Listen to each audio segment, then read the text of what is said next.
Okay, I think that's working, yes. Okay, cool. Welcome to the Vancouver World Dharma Public Forum. From my heart to yours, thank you for coming out, all of you here. And for those of you on Facebook, I wish I could kiss you, but I can't. Thank you wherever you are for showing up. And if I may invite you to tell your friends to show up, that's cool. I would love to have that. And if you can allow me to go a little bit crazy tonight. I've been alone all day, all week, all month, my whole life, watching my breath come and go, in breath, out breath. Chronic meditator in rehabilitation to real life. I'm doing a reversal where mindfulness now is ubiquitous, from Forbes 500 to universities to even education in elementary schools.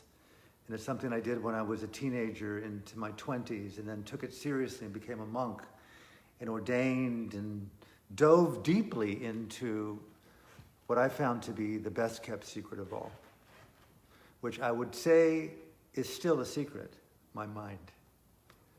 So if you can allow me to speak about why being human, why being alive, why being, besides the obligation of being embedded in this terminal circumstance called existence, it's obviously mortal by birth, but what makes being human to me? What makes being alive in this world, this very moment now, this planet? I wish I could even just feel the orbit of the planet. I mean, to think that there are people upside down right now, that there are trees growing with the roots facing up, and there are clouds down there like 7,000 kilometers in the middle of this ball. Is it liquid heat? Like a deep, deep, unforgiving inferno? And with all the crying about fossil fuels today, what little I know about them, it's sort of like semi-decomposed, what's that word? Organic life? It's amazing that the most basic fundamentals of existence, trees, animals, insects, birds, water, air, oxygen, DNA, God, hell, the devil, all that stuff decomposed, transformed into a substance diversified by liquid and oxygens and gases that when burned is a poison for its inhabitant. And it's like, what a fucked up deal that is. I mean, who the hell would think that all of us, when we just kind of like become flesh and bones and decompose and the worms take us down into the earth and all of a sudden the heavens arise and there's a big angel, that the fucking asshole turns out to be a sociopath? That life turns out to be pathological by function of birth. We kill ourselves to survive. Oh, it can be. There's a safe energy. What is a safe energy? What, I beg of you, Alan, to define a safe energy. Where is there true hope in a circumstance that by the very function of the planet, it's terminal? What's 1 billion years from now? Is it to save our soul versus the future of life being immeasurably so distant that we can't have a field of compassion that reaches way, way, way, way beyond? I always thought compassion was for the person right in front of you. But how blind and simple, I dare say autistic and limiting that was. Who ever really taught me, Alan, to care for that which is unseen beyond the horizon? Always me being in some self-centered necessity to survive, to emote, to desire, to fear, to be in process, to me looking mindfully at me, to figuring out the me dilemma. Where did I pick up that psychological habit called spirituality over there in India and Burma and Thailand, Sri Lanka, Vietnam, Laos, China? Why was it so cool to abandon the West, to seek the East, to find a teaching to resolve my Western cultural conditioning? Today, here I am at this age of life, and all I can say to myself and my friends and my family and my daughter and the people near me and the people that I love, the people that I really care about, life everywhere, is look into your heart with all the power of your courage and find and feel what is it that's hidden in that soul, that crevasse, that expanse of light called inner beingness. Look beyond the valley, go over the river, walk up to the mountaintop and look at your own soul, Alan, and see what that treasure is that you have, that is not buried in your soul, but is in the sky as a northern star on the horizon of your hope. What gives me the reason to live and breathe today is to envision the possibility of making real on the promise of a full breath. Not that I watch in breath and out breath and be mindful of my mind, thinking, hearing, seeing, feeling, tasting, touching, emoting, feeling desire and fear. No, it's the hope to feel on the horizon of the unknown, the possibility to make real on the promise of a vision. A vision, for me, number one, of caring for things larger than my own fucking self-interest. I'm sorry to use an expletive, but it's meaningful to use the fucking word here. To care about things larger than your own self-interest, to find a spiritual dimensionality, an inner beingness that transcends you into the South African concept of Ubuntu. I cannot be who I am without you. You, everywhere. We cannot be who we are without each other. The birds, the trees, the oxygen, the fossil fuels. That by function of burning them and whatever we do incinerates and creates this global heat engine in which we're going to just not die from excessive heat, but the food supply will be diminished to the point where Vancouver will probably be a desert. It was once so thick with ice, you couldn't drill to get to the water. Think of the expanse, the complexity, the mystery, the torment, the hot furnace of life in its dimensions. And here we are as humanoids sitting in the midst of this big heat engine that many people on the stethoscope of environmentalism and scientific fact say that there's very little left in the heartbeat of planet Earth for the human civilization based upon the economic consumption demand of you, Alan. You. Your footprint is so fucking large because by function of being, you must use, and therefore you abuse. We're in this terminal situation, locked into conditionality, that if you turn this way, you avoid that. No matter which way you go, you're always going in the opposite direction of totality's health.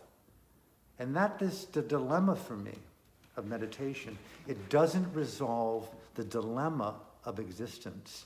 All it seems to do is preoccupy the individual, Mr. Clements, preoccupy the individual with your need to find personal peace. Propaganda. You, Mr. Clements, looking for stillness. Propaganda. You looking for the power of the now. right now, right here, right now, may be very, very, very cool if you're kissing someone you love. But there's a lot of life in that kiss that transcends the lips and the brain and the psyche and the source and the forefathers and mothers and the trees and the oxygen and the large expanse, way trans-existential. In the kiss there is eternity, no cliche intended. The now, propaganda. What about on the horizon of one's hope, they see a vision of caring for things larger than their own self-interest? What about having a moment that's so large it takes us out of the now and puts us into the functionality of a dimension of consideration for the unknown, the mystery, the imagination, using thought, using psyche, using source, using eroticism, using sex, reimagining what lovemaking is all about. That's all I'm talking about, is really reimagining the power of lovemaking. I'm not looking for a resolution anymore of the dilemma of birth. Fuck peace. I'm more fucking miserable and depressed today than I was even when I was depressed. Even when it was harder.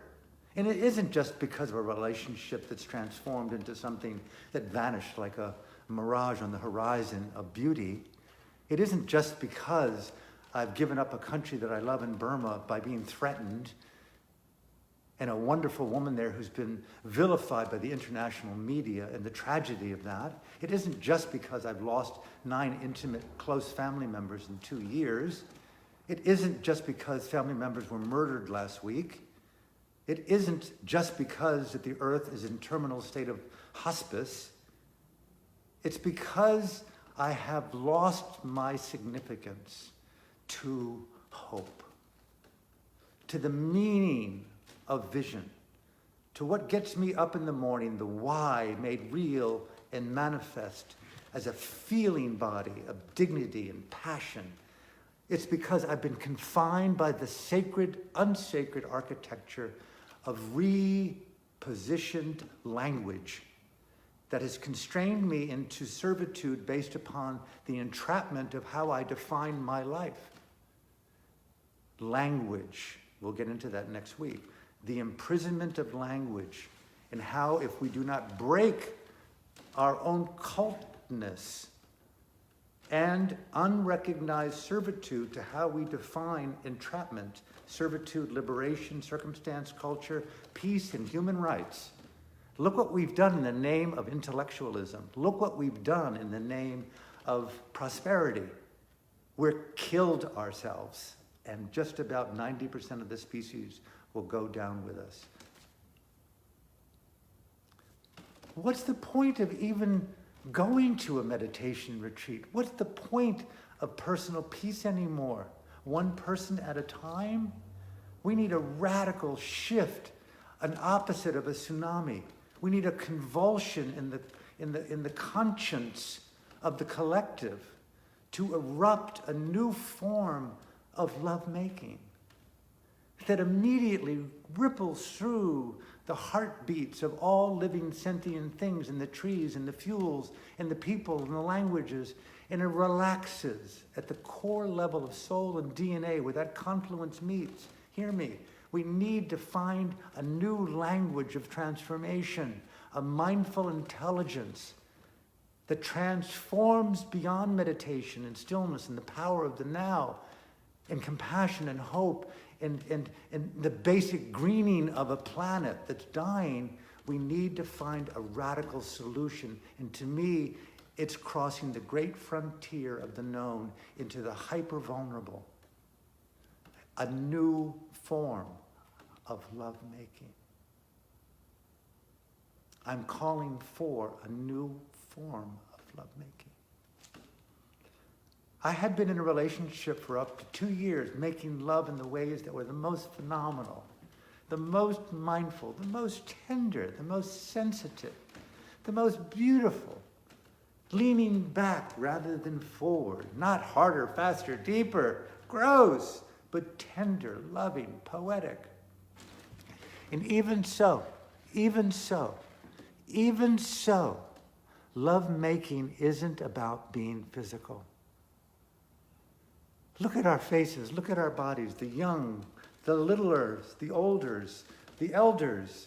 Look, if we just had a fast-moving frame of the molecular structure of existence, and all of a sudden my face turned into 72, 85, 99, 116, frail, bent over, and all of a sudden I disintegrate before your eyes like a phantasm, a mirage, and a new generation is born only to live for 10 years before the earth ends, and it's arid for 1,000,000 years.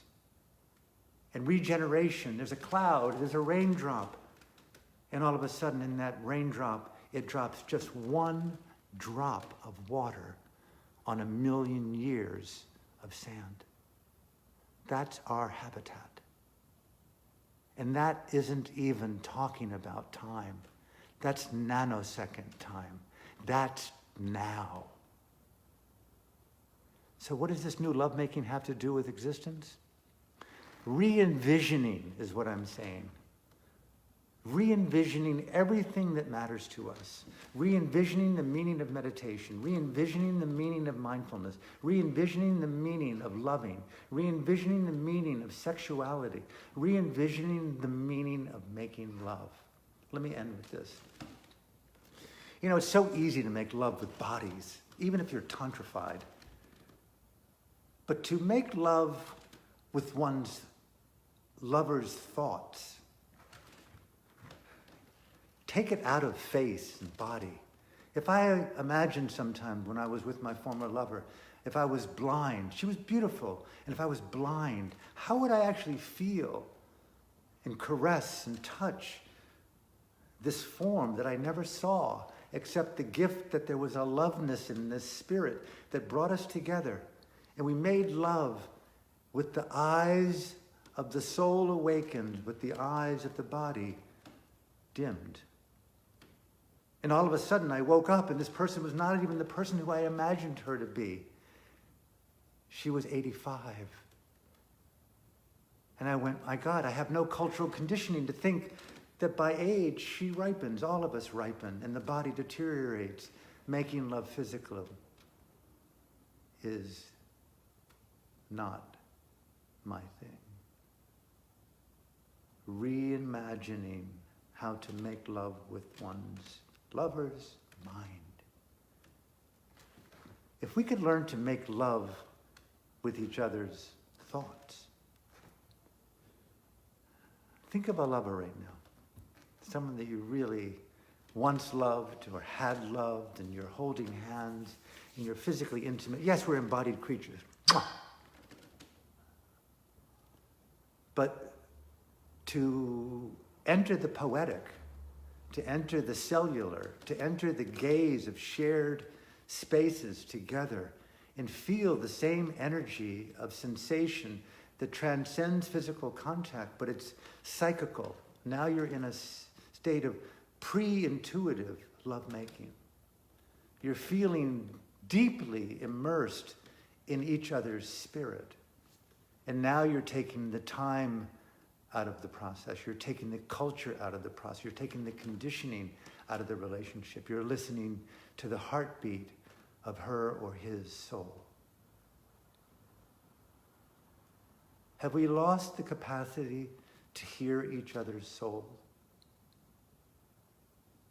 To hear beyond the din of propaganda, culturalism, consumerism, need, and conventional spirituality and all the propaganda that comes to a bestseller that tells us this is the way to fix the problem of being alive? What about simply the unorthodox, unbelievably mysterious, completely unexplainable chemistry of pure listening to each other's souls? Why don't we do that? Why?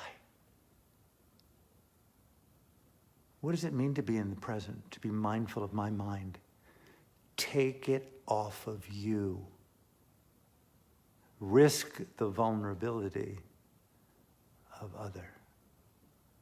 Everywhere you go, Alan, every person that you meet, every bird that you see, every squirrel that you see running up the tree, every bird,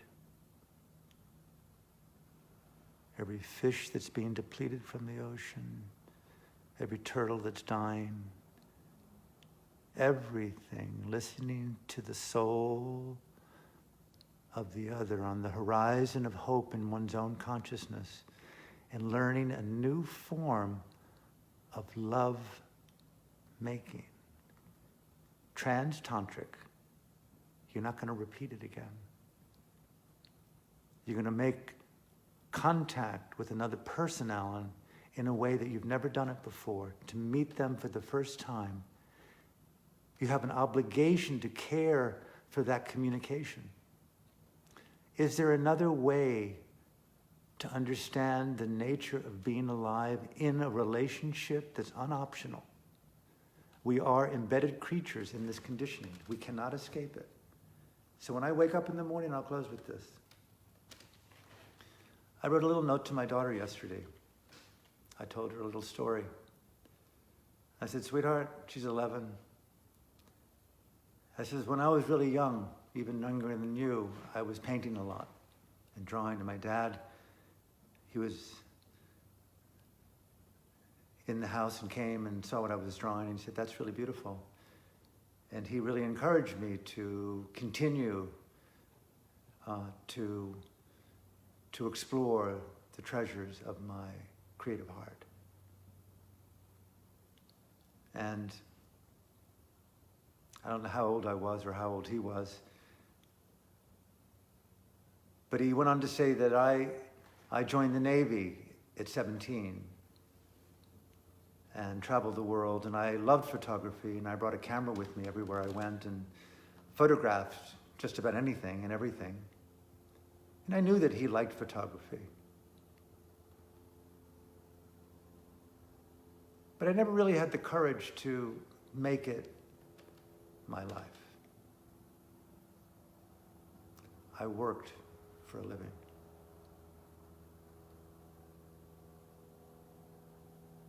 Explore those treasures, he said.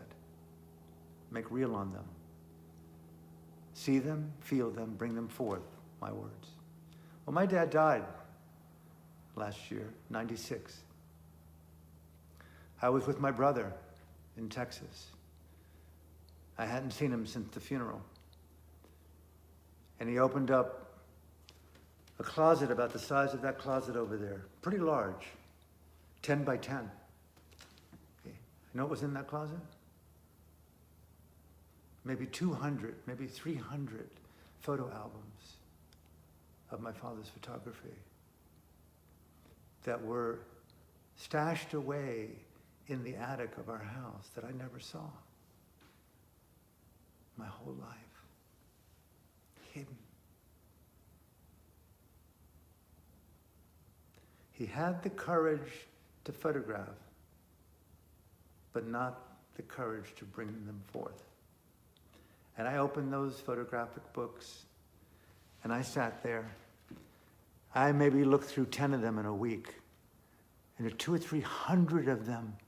And they started back when he was 15, 16, 17, 18, in Spain, in Italy, in Africa.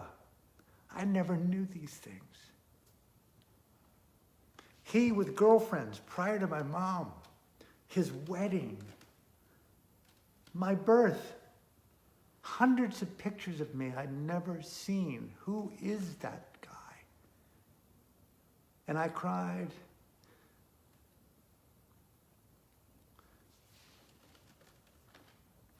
I cried because I never had the courage to ask him why he loved photography so much. I never knew. I never inquired about his soul.